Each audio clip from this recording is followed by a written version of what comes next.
పంజాబ్ రాష్ట్రంలో భారత్ పాక్ సరిహద్దు అత్యంత కీలకమైంది. ఇక్కడ నుంచి ఉగ్రవాద మూకలు మన సరిహద్దులోకి ప్రవేశించే ప్రమాదం చాలా ఎక్కువగా ఉంది. అదేవిధంగా డ్రగ్ మాఫియా కూడా, అక్రమార్కులు కూడా మన భూభాగంలోకి చొరబాటు చేస్తారు. అందుకే భారత్ పాక్ సరిహద్దులో ముఖ్యంగా ఈ అమృత్సర్ పంజాబ్ బెల్ట్ లో మన ప్రొటెక్షన్, BSF ప్రొటెక్షన్ చాలా పగడ్బందీగా ఉంటుంది. మనం చూస్తూ ఉంటే గత ఏడాదిన్నర కాలంలో పంజాబ్ రాష్ట్రంలో 2 ఉగ్రవాద దాడులు జరిగాయి. అటు గుర్దాస్పూర్ లో దాడి కావచ్చు, పఠాన్ కోటలో దాడి కావచ్చు. ఉగ్రవాద మూకలు మన దేశంలో చొరబడే ప్రయత్నం చేస్తూనే ఉంటాయి. వాళ్లని అడ్డుకట్ట వేయడానికి, శత్రు మూకలకు సమాధానం చెప్పడానికి BSF ఎప్పుడు సన్నద్ధంగానే ఉంటుంది. పచ్చగా పరుచుకున్న పైర్లు, ఉరకలెత్తి ప్రవహించే నదీపాయలు, సారవంతమైన నేల, ఎటు చూసినా పలకరించే గ్రామస్తులు, పైకి అంతా బాగానే ఉందనిపించే వాతావరణం. కానీ సిపాయికి అసలు సిసలు సవాళ్లు ఎదురయ్యేది పంజాబ్లోనే.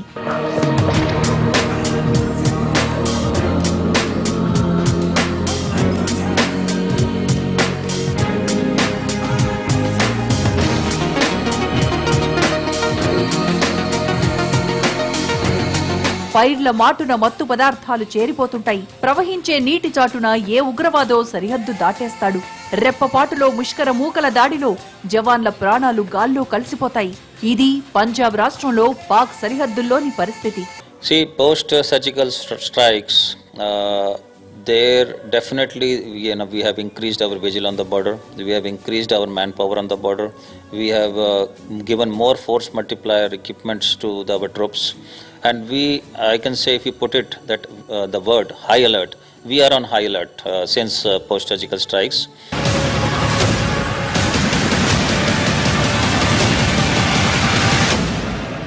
దాయాది దేశాల మధ్య రాకపోకలకు ఇక్కడ వాఘా సరిహద్దు ఉంది. సంఝౌతా ఎక్స్ప్రెస్ కూడా ఉంది. అయినా ప్రయాణికుడి ముసుగులో సంఘ వ్యతిరేక శక్తులు ఎక్కడ జొరబడతాయో అని నిత్యం కనురెప్ప వేయకుండా పహారా కాయాల్సిందే. రైలు వెంట సైతం గుర్రపు సవారీ చేస్తూ నిఘా పెట్టాల్సిందే. कहाँ से आए हैं, कहाँ को जा रहे हैं? वाघा बॉर्डर, सिलखो से आए हैं, वाघा बॉर्डर जा रहे हैं। आप कहाँ के हैं? पाकिस्तान के हैं। तो यहाँ किस काम से है? हमारे रिश्तेदार रहते हैं इंडिया में।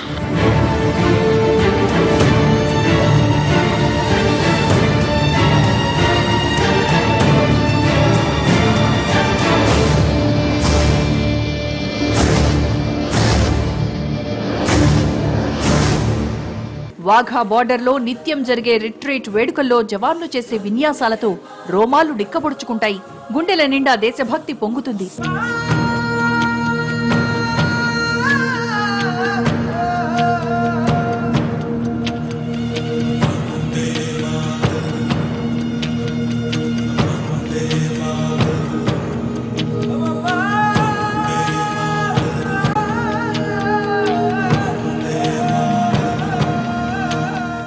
గేటుకు ఆవల దాయాది దేశ సరిహద్దు జవాన్లు, పాకిస్తానీలు అడుగు దూరంలోనే కనిపిస్తుంటే తాడో పేడో తేల్చుకోవాలనిపించే భావోద్వేగాలు ప్రజల్లో కనిపిస్తాయి.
बहुत अच्छा है, बहुत मज़ा आता है, बहुत patriotism. How you feel this? बहुत बढ़िया, बहुत बढ़िया, बहुत खुशी हुई, बहुत खुशी हुई। आपको कैसा लगा? बहुत अच्छा लगा। अपने देश की बहुत खुशी हुई, बहुत खुशी हुई। तो ये रिट्रीट फंक्शन देखने लिए आए हैं आप लोग? हाँ, यहाँ पे स्पेशली वाघा बॉर्डर पे आई है देखने के लिए परेड, और आई एम वेरी हैप्पी। तो आपको कैसा लगा? पाकिस्तान के लोग दिखाई दे रहे हैं, पाकिस्तानी से बहुत मजा आया। बहुत अच्छा प्लेस है। हम बहुत दूर से आए हैं, गुजरात से है हम, लेकिन बहुत अच्छा प्लेस है। यही देखने के लिए स्पेशल आए थे, मजा आया। మనం ఇప్పుడు అంతర్జాతీయ సరిహద్దు దగ్గర ఉన్నాం. భారత్ పాకిస్తాన్ అంతర్జాతీయ సరిహద్దు దగ్గర. విధి నిర్వహణ అంటే ప్రాణాలతో చెలగాటమే జమ్మూ కాశ్మీర్లో. పాక్ సైన్యం చేసే కాల్పుల కవ్వింపులు ఓవైపు, ముష్కర మూకలు చేసే దాడులు మరోవైపు. సరిహద్దు పహారాకు వచ్చే సిపాయి ప్రాణాలతో తిరిగి క్యాంపుకు చేరుకుంటాడని గట్టిగా చెప్పలేని పరిస్థితులు.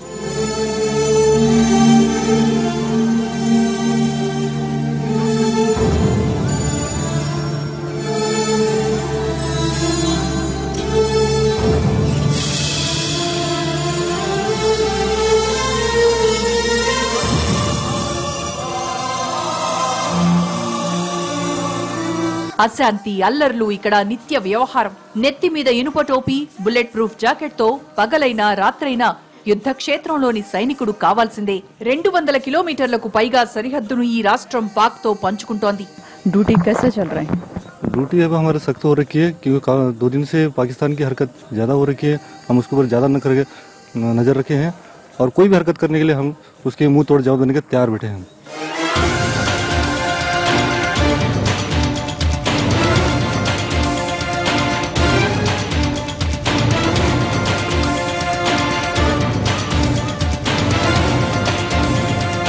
సర్జికల్ స్ట్రైక్స్ తర్వాత నెల రోజులకు పైగా ఈ రాష్ట్రం విలవిల్లాడింది. కంచెను ఆనుకుని ఉన్న గ్రామాలు ఖాళీ అయ్యాయి. ప్రజలంతా ప్రాణాలు అరచేతిలో పట్టుకుని వలసబాట పట్టారు. తూటాలు వచ్చినా, గుళ్ల వర్షం కురిసినా బార్డర్ మ్యాన్ మాత్రం నిజమైన గోడలా నిలబడతాడు. దేశానికి పెట్టని గోడలం మేమే అంటాడు. को ऐसा नहीं लगेगा कि इतनी तकलीफ कर रहे हैं भारत माता की, भारत देश की रक्षा के लिए। हम भारत माता की रक्षा के लिए 24 घंटे तैनात रहते हैं बॉर्डर पर। हमारे कोई भी ऐसी कोई परेशानी नहीं है। ऊपर वाले कमांडर हमारे लिए बहुत अच्छे हैं, इसलिए हमें ठीक से ड्यूटी करते हैं। ఇది సాయంత్రం 6 గంటల నుంచి తెల్లవారుజాము వరకు బిఎస్ఎఫ్ దినచర్య. భరత గడ్డను రక్షించడానికి ప్రాణాలను పణంగా పెట్టి కను రెప్ప వేయకుండా మన దళాలు కాపలా కాస్తున్న తీరు. అందుకే 120 కోట్ల మంది భారతీయులేం గుండె మీద చేతులు వేసుకుని నిమ్మళంగా ఉండగలుగుతున్నాం.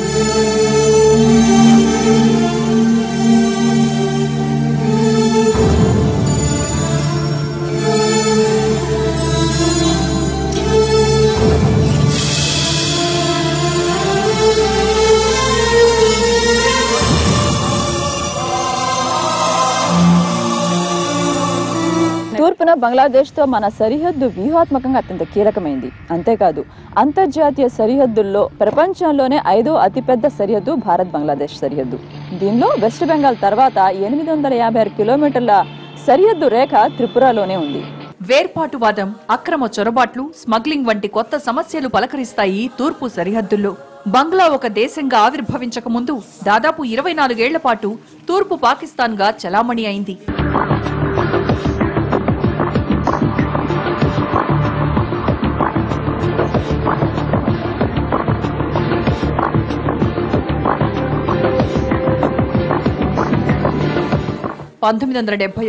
పాకిస్తాన్తో యుద్ధం చేసి స్వతంత్ర బంగ్లాదేశ్ ఆవిర్భావానికి సహకరించింది మన దేశమే. అందుకే భారత్ బంగ్లా సరిహద్దు కూడా వ్యూహాత్మకంగా మనకెంతో కీలకం.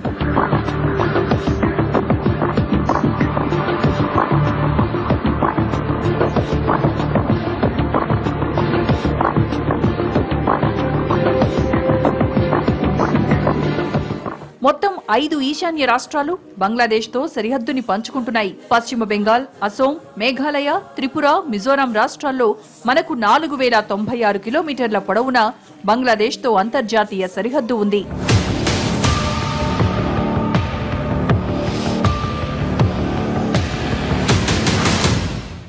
త్రిపుర రాష్ట్రం దేశంలోని అతి చిన్న రాష్ట్రాల్లో 3వది. ఇక్కడ జనాభా కూడా సుమారుగా 30 లక్షలు మాత్రమే. అంతేకాదు భౌగోళిక స్వరూపంగా చూసుకున్నట్లయితే సగానికి పైగా ఇటువంటి దట్టమైన అటవీ ప్రాంతమే. ఇలాంటి చోట్ల విధులు నిర్వర్తించడం బార్డర్ సెక్యూరిటీ ఫోర్స్ కి అత్యంత క్లిష్టమైన అంశం. హఠాత్తున పొదలమాటు నుంచి ఏ మృగమో మీద పడొచ్చు, గాండ్రిస్తూ ఏ పులో పంజా విసరొచ్చు, ఆకుల చాటు నుంచి ఏ పామో పుట్రో విషం చిమ్మొచ్చు. అంతెందుకు చిన్నపాటి దోమకాటే ప్రాణాలు హరించేయొచ్చు. ఈశాన్య రాష్ట్రమైన త్రిపురలో ఇటువంటి ప్రమాదకర పరిస్థితుల మధ్య డ్యూటీ చేస్తుంటారు జవాన్లు. కానీ ఇక్కడ నుంచి చూస్తే మొత్తం దట్టమైన అటవీ ప్రాంతమే. మరి మూవ్మెంట్స్ ఏ విధంగా కనిపిస్తా ఉంటాయి? దీనికోసం మీరు ఏమైనా ప్రత్యేకమైన ఎక్విప్మెంట్స్ వాడుతుంటారా? మేడం, మా దగ్గర నైట్ విజన్ ఉన్నాయి. నైట్లో చూసేటివి చాలా పరికరాలు ఉన్నాయి మా దగ్గర. అవి కాకుండా కొత్తగా ఇప్పుడు మా దగ్గర మైక్రోమీ అనే ఒకటి వచ్చింది. దాంట్లో మేము చిన్నగానే ఉంటుంది, దాన్ని యూజ్ చేసి మేము పెట్రోలింగ్ పోయినా బాగా కనపడుతుంది మాకు.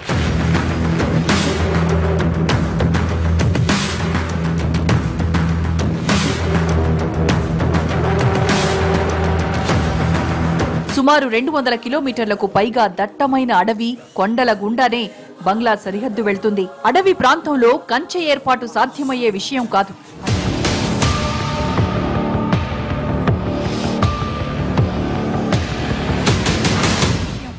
అందుకే ఇక్కడ చొరబాట్లకు ఆస్కారం ఎక్కువ. వేర్పాటువాద, సంఘ వ్యతిరేక శక్తులు ఏ చిన్న అవకాశం వచ్చినా ఉపయోగించుకునే ప్రయత్నం చేస్తుంటారు.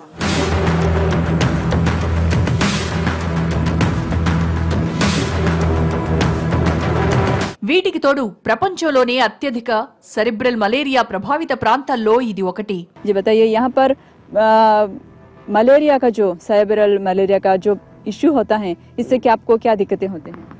यहाँ पर मलेरिया का इससे क्या है, कई मतलब पीछे 2 साल पहले करीब ज़्यादा मलेरिया था, जिससे वहाँ हमारे कोई साथी भी जो है कैजुअल्टी हुई है.